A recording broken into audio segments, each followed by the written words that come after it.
Sinabihan ko na para sa cholesterol din po. Tama. Ayun ka na. Pag ikaw nasaktan, ewan ko na lang kung pinakabata. Batong mabalik. Takot ka daw sa tubig daw eh. Oo, sakot ko din. Tatanggalin ko yung maliliit kasi. O yun nga. Pag pinanggal ko siya, nagiging gamot naman ang bigay or one. Okay, batong mabalik. Ayan galing. Wala ko yung pwede lang po. Batong mabalik.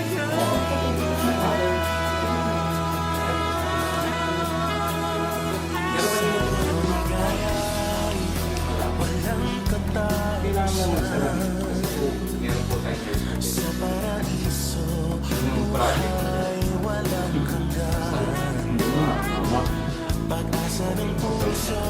Parang agos dahil mo nakasabay, nakaroon ko na lang. Magkita tayo maya maya. Go, go, go na. Sabi pa ako pasyente. Oh, sige.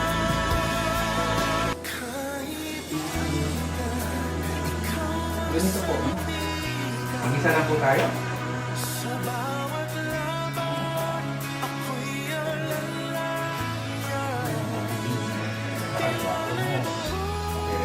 Tatay, ganito po mo.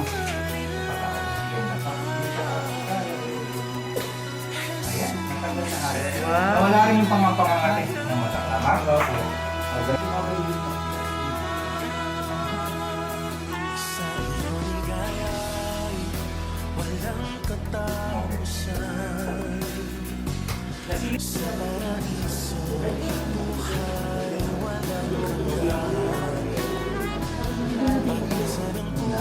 In after mga 1 month, ganyan kasi.